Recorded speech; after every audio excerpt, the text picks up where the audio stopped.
नमस्कार। तो आज की वीडियो में हम सीखेंगे वोकैबुलरी जो कि हर एक एग्जाम के लिए बहुत ज़्यादा इंपॉर्टेंट है। चाहे आप यूपीएससी के स्टूडेंट हों, चाहे आप बैंक के स्टूडेंट हों, चाहे आप एसएससी की तैयारी कर रहे हों, चाहे आप यूपी टेट, सी टेट या DSSB की तैयारी कर, चाहे कोई भी एग्जाम की तैयारी कर रहे हैं, उसके लिए वोकैबुलरी बहुत इंपॉर्टेंट है।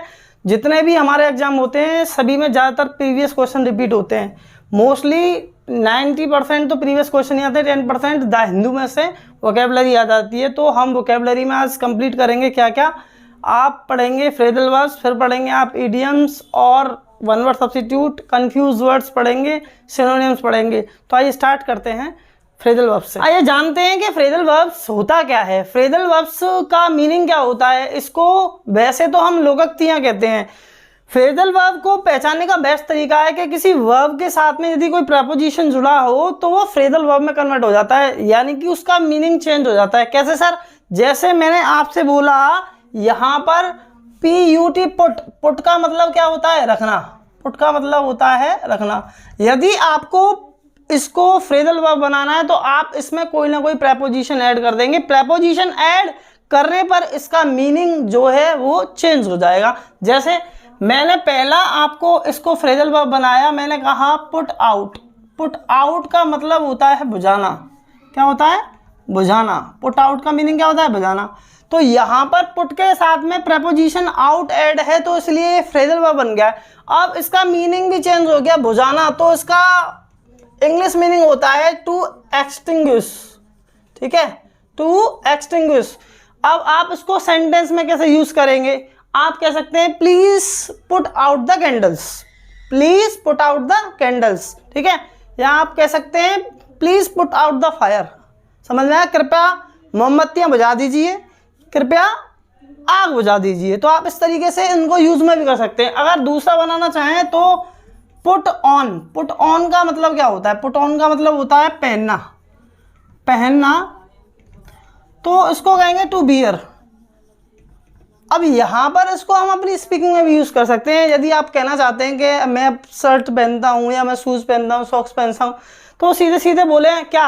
I put on my shirt, I put on my socks, I put on my shoes, I put on my trousers. तो इस तरीके से आप सेंटेंस में यूज़ कर सकते हैं। ठीक है, जो हमारे एग्जाम में आती है इसमें से वो ये है।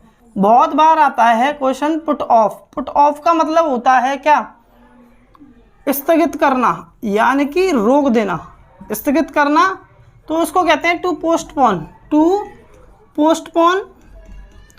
और इसको कहते हैं carry over. Carry over. Carry over. और इसको कहते हैं कॉल ऑफ। ठीक है, कई नाम से इसको जाना जाता है। तो कभी कभी क्या है, एग्जामिनर इसको improvement of the following sentence की फॉर्म में पूछ लेता है, कभी कभी डायरेक्टली एरर की फॉर्म में पूछ लेता है, कभी कभी मीनिंग ही पूछ लेता है। इसका तो ध्यान रखना, very very most important phrasal verbs for every exam. Put off का मतलब होता है स्थगित करना। तो इसका मीनिंग जो होगा वो होगा टू पोस्टपोन। आपने देखा होगा कि बारिश होने के कारण मैच रोक दिया गया, स्थगित कर दिया गया, तो वहां पे कैसे बोलेंगे? Match will be put off due to rain. तो मैच रोका जाएगा किसके कारण? बारिश के कारण। क्लियर हो ना? तो आपको ये चीज समझ में आनी चाहिए। अगर हम बात करते हैं पुट अप विद की, तो पुट अप विद का मीनिंग क्या होता है? पुट अप विद का मीनिंग होता है सहन करना। सहन करना। तो उसको बोलते हैं टॉलरेट। To tolerate. या फिर आप इसको बोल सकते हो क्या? To bear. एक चीज ध्यान रखना, बियर का मतलब जन्म देना भी होता है और बियर का मतलब सहन करना भी होता है। ठीक, यहां पर आपको समझ में आना चाहिए पुट अप विद का मीनिंग क्या होता है? सहन करना। टू टॉलरेट आप कह सकते हैं I can not put up with you, मैं आपको सहन नहीं कर सकता। ठीक, तो यहां नेक्स्ट आप देखेंगे put down. Put down. Put down का मीनिंग क्या होता है? पुट डाउन का मीनिंग होता है काबू में लेना। काबू में लेना। काबू में लेना। तो उसको इंग्लिश में बोलेंगे to take under control. To take under control. Under control. तो हमारी जो फ्रेजल वर्ब हमारे एग्जाम में पूछी जाती है वो पुट से पूछी जाती है। As we know that the Hindi meaning of put means रखना। तो यहाँ फ्रेजल वर्ब्स 5 हैं, जिसमें से ज्यादातर जो हमारे एग्जाम में आती है पुट ऑफ आती है और आती है पुट अप विद। ठीक है, क्लियर हुआ। 2 फ्रेजल वर्ब हमारे एग्जाम में आती है। तो पुट आउट का मीनिंग क्या होता है? बुझाना, टू एक्सटिंग्विश। मैंने आपको कैंडल का एग्जाम्पल दिया था। पुट ऑन का मतलब क्या होता है? पहनना। यदि आप कोई भी चीज पहनते हैं तो आप इसको यूज कर सकते हैं अपनी दैनिक जीवन में। यदि आप बात करते हैं पुट ऑफ की तो स्थगित करना, टू पोस्टपोन, कैरी ओवर और कॉल ऑफ। और पुट अप विद का मतलब होता है सेंड करना। आप इसको भी अपने दैनिक जीवन में यूज कर सकते हैं। और पुट डाउन का मतलब होता है काबू में लेना, टू टेक अंडर कंट्रोल। तो आई थिंक आपको बहुत अच्छे तरीके से समझ में आएंगे पुट वाली फ्रेजल वर्ब्स। आइए पढ़ते हैं इडियम्स। तो हम अब पढ़ने जा रहे हैं इडियम्स, ऐसे इडियम्स जो हमारे एग्जाम में अक्सर पूछे जाते हैं, very very most important as पर ऑल एग्जाम। तो यहाँ पर इडियम्स का मीनिंग समझना है। सबसे पहले इडियम्स का मीनिंग क्या होता है? इडियम्स का मीनिंग होता है मुहावरे। 2 तरीके से इसको डिवाइड किया जा सकता है, लिटरल और नॉन लिटरल। ऐसे इडियम्स जो शब्द से ही पता चल जाते हैं कि इनका मीनिंग क्या है, और एक ऐसे इडियम्स होते हैं जो उनमें सेंस लगाना पड़ता है, शब्द से पता नहीं कर सकते। तो लिटरल शाब्दिक होता है और नॉन लिटरल क्या होता है? अशाब्दिक। तो यहाँ पर आपको अच्छे तरीके से इडियम्स का मीनिंग समझ में आया। मुहावरे होता है 2 प्रकार के होते हैं, लिटरल और नॉन लिटरल। लिटरल का मतलब होता है शाब्दिक, जो शब्दों से पता चल जाते हैं, और नॉन लिटरल मतलब अशाब्दिक, जो कि शब्दों से पता नहीं चलते हैं, वहाँ कॉमन सेंस यूज करना पड़ता है। तो आइए देखते हैं वो इडियम्स कौन कौन से हैं। तो यहाँ अक्सर एग्जाम में आता है आपके में आ red letter day, a red letter day, a red letter day. ठीक है, तो उसको समझेंगे कैसे, कैसे याद करेंगे। तो ए का मतलब क्या होता है? एक, रेड का मतलब होता है लाल, लेटर मतलब होता है अक्षर या पत्र, और डे मतलब होता है दिन। तो आपको पता होगा आपके सभी के घर में कैलेंडर होगा। कैलेंडर में जो छुट्टी का दिन होता है वो कैसा होता है? लाल होता है। तो वो हमारे लिए कैसा दिन होता है? Important day. होली, दिवाली, ईद, जो भी है, जितने भी त्योहार हैं सब रेड होते हैं, इसलिए वो क्या होते हैं हमारे लिए? An important day. A red letter day, ये हमारा एनडीए में पूछा जा चुका है। तो यहाँ पर इसका आंसर क्या होगा? इसका आंसर होगा an important day, an important day. ठीक है, दूसरा हमारा क्या है? दूसरा है हमारा अ गिफ्ट ऑफ द गैब।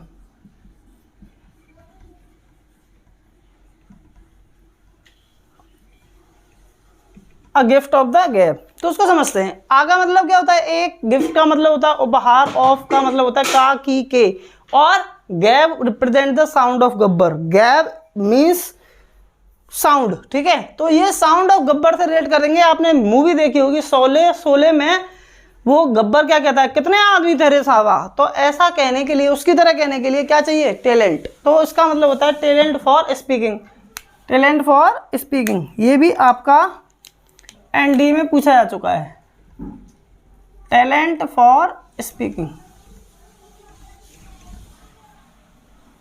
Talent for speaking. क्लियर हुआ सभी को? नेक्स्ट देखेंगे। नेक्स्ट है हमारा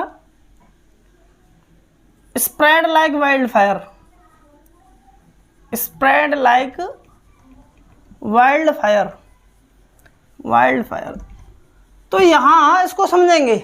स्प्रेड का मतलब क्या होता है? फैलना। लाइक मतलब होता है जैसे, वाइल्ड मतलब होता है जंगली, और फायर मतलब होता है आग। इसको याद करने का बेस्ट तरीका है कि जंगल में आग लगने पर बहुत तेजी से फैलेगी या आराम आराम से फैलेगी? भाई तेजी से फैलनी चाहिए। तो उसका राइट आंसर क्या होगा? तेजी से। तो यहां पर इसका राइट आंसर होगा रैपिडली, या फिर आप कह सकते हैं at a rapid pace. Simple भाषा में क्विकली शब्द यूज कर सकते हैं, क्विकली। ठीक है, नेक्स्ट आपका इडियम है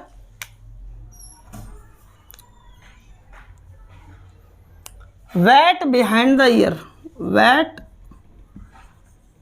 behind the ears। wet मतलब होता है गीला, ठीक है, और behind मतलब होता है पीछे, और ears मतलब होते हैं कान। कान के पीछे गीला रह जाता है उन बच्चों के जो छोटे छोटे बच्चे होते हैं, उनको नहाने का एक्सपीरियंस नहीं होता है। वो उनको टॉवल दे देंगे, ऊपर से डाल लेंगे और ऐसे कर लेंगे, कान के पीछे फिर भी गीला रह जाएगा। क्यों? क्योंकि उन बच्चों को ड्राई करने का एक्सपीरियंस नहीं है, तो इसीलिए उनको क्या कहेंगे? Inexperienced, inexperienced, inexperienced. ठीक है, तो आपको ये चीज समझ में आई होगी। नेक्स्ट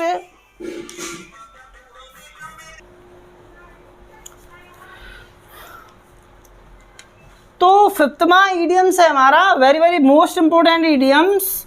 अ वाइट एलिफेंट, बहुत आता है भाई एग्जाम में। अ वाइट एलिफेंट, एक सफ़ेद हाथी, समझ में आता है। एक सफ़ेद हाथी, सफ़ेद हाथी बहुत महंगे होते हैं और किसी काम में भी नहीं आते। थाईलैंड में पाए जाते हैं, ज़्यादातर हमारे इंडिया में जू में देखने के लिए मिलेंगे आपको। वैसे आपको नॉर्मली सफ़ेद हाथी नज़र नहीं आएंगे।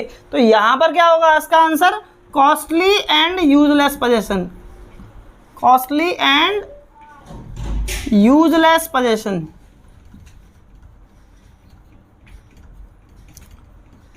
तो आई थिंक आपको समझ में आया होगा। आइए एक बार रिवीजन करते हैं इनका, ताकि आप कभी नहीं भूलें इनको और एग्जाम में एकदम रामबाण की तरह काम करते हैं। तो पहला है हमारा रेड लेटर डे। तो कैलेंडर में छुट्टी का दिन कैसा होता है, लाल, तो वो आपके लिए क्या होता है, इंपॉर्टेंट डे। दूसरा है a gift of the gave, सुनते ही याद आना चाहिए, gave represent the sound of Gabbar. Movie Sholay में कहता है कितने आदमी तेरे सावा, ऐसा कहने के लिए टैलेंट होना चाहिए। तो टैलेंट फॉर स्पीकिंग इसका राइट आंसर है। स्प्रेड लाइक वाइल्ड फायर, जंगल में आग लगने पर कैसे फैलेगी, तेजी से फैलेगी साहब। तो उसका राइट आंसर क्या होगा, रैपिडली और एट ए रैपिड पेस, और क्विकली भी कह सकते हो आप। वेट बिहाइंड द ईयर्स, कान के पीछे गीला उन बच्चों को रह जाता है जिनको एक्सपीरियंस नहीं होता, किसका, नहाने का और ड्राई करने का। ठीक है, समझ में आई। नेक्स्ट है आपका आ वाइट एलिफेंट, एक सफेद हाथी।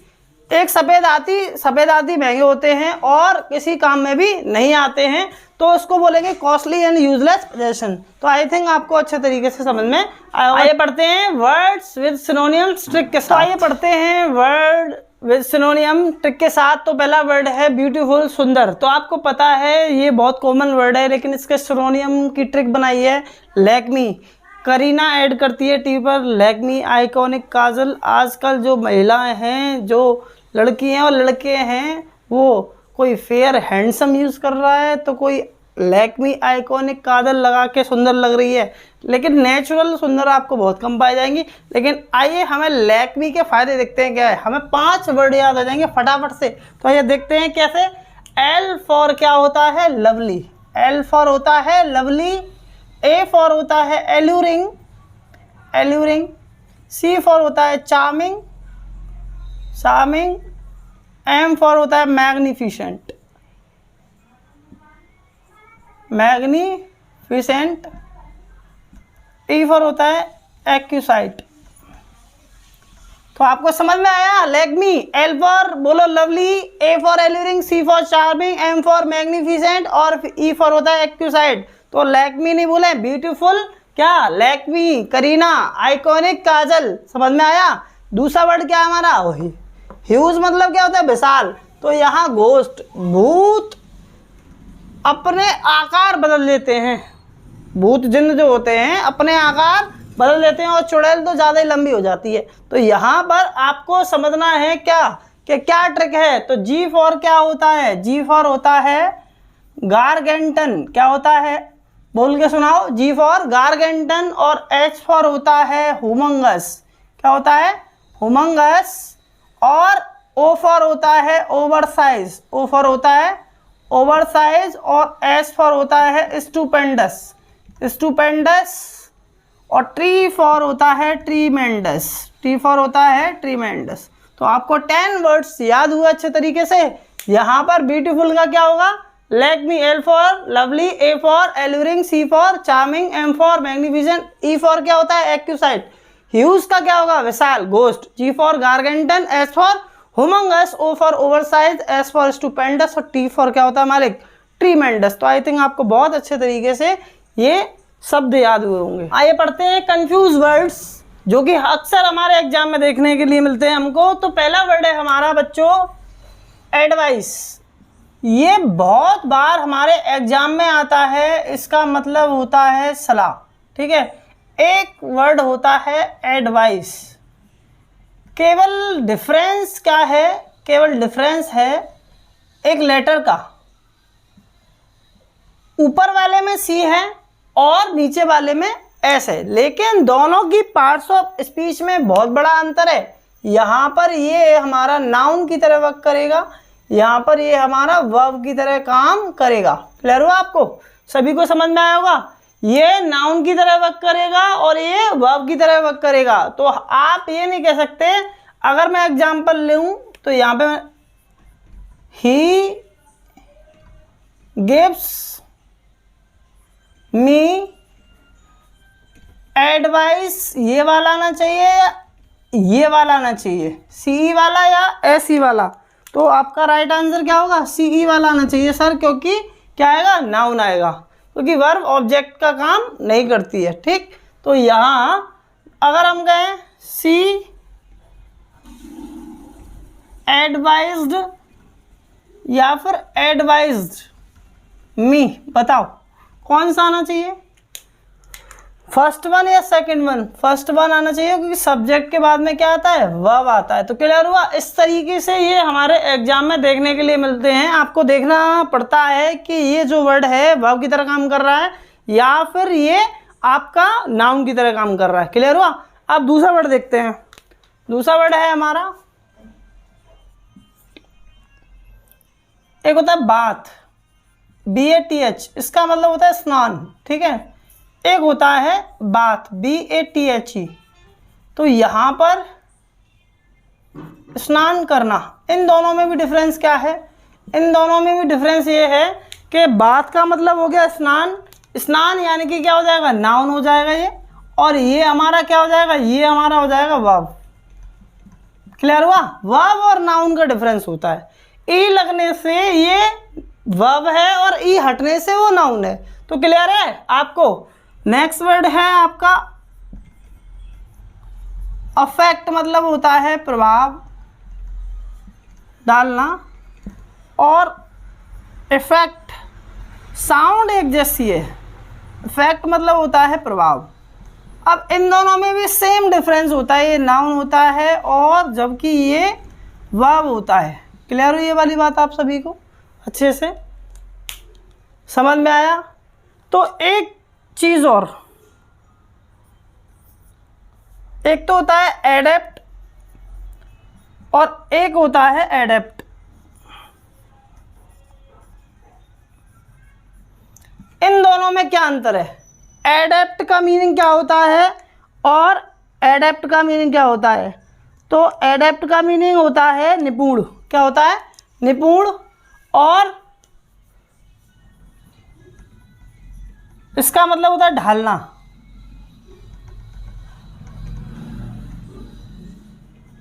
क्लियर हुआ?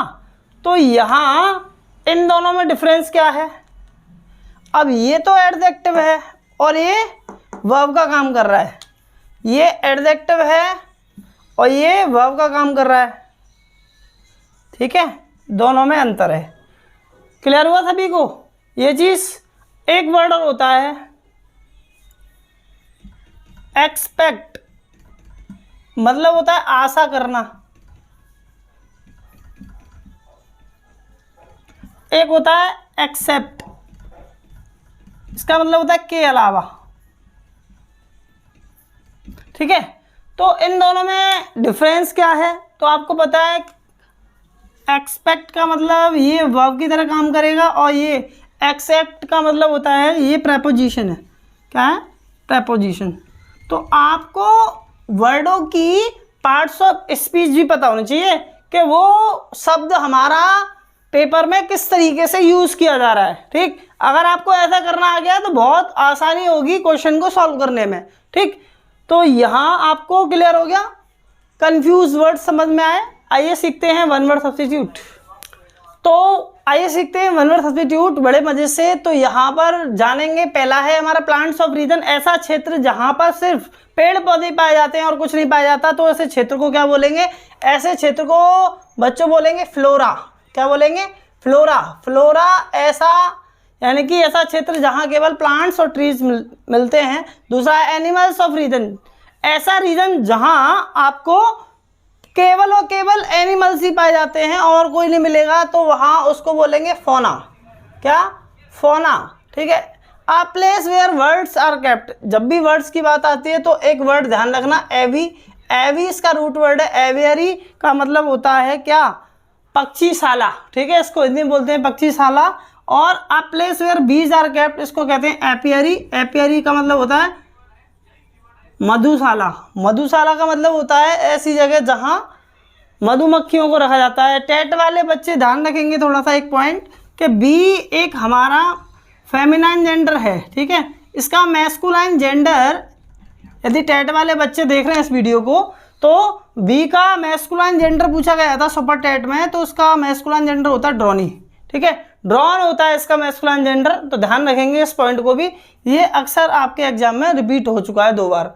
तो to run away with a lover, आजकल क्या होता है, ले उड़ते हैं एक दूसरे को, लड़का लड़की को लेके चला गया, लड़की लड़के को लेके चली गई, तो उसको क्या कहते हैं, जो अपनी प्रेमिका के संग भाग जाते हैं, प्रेमी के संग भाग जाते हैं, तो उनको कहते हैं महाराज क्या, एलोप। क्या कहते हैं, एलोप हो गया। और वैसे भी गांव में इस वर्ड को हिंदी वर्ड में यूज़ किया जाता है, अरे एलोप हो गया, दिख नहीं रहा था, एलोप हो गया। तो ये एलोप एक इंग्लिश वर्ड है, ठीक है। एलोप का मतलब होता है कि प्रेमिका के साथ भाग जाना। आई थिंक आपको वोकैबुलरी अगर अच्छी लगी हो, यदि आपको पसंद आई हो, यदि आप और चाहते हैं कि सर और ज़्यादा वीडियो बनाएं आपके लिए, मैं और काम करूं वोकैबुलरी पे, तो आप इस वीडियो को ज़्यादा से ज़्यादा बच्चों तक शेयर करो और उनसे बोलो कि वोकैबुलरी सेशंस स्टार्ट हो चुका है और वो भी सीखें, आप भी सीखें। तो जय हिंद, जय भारत, मिलते हैं नेक्स्ट वीडियो में।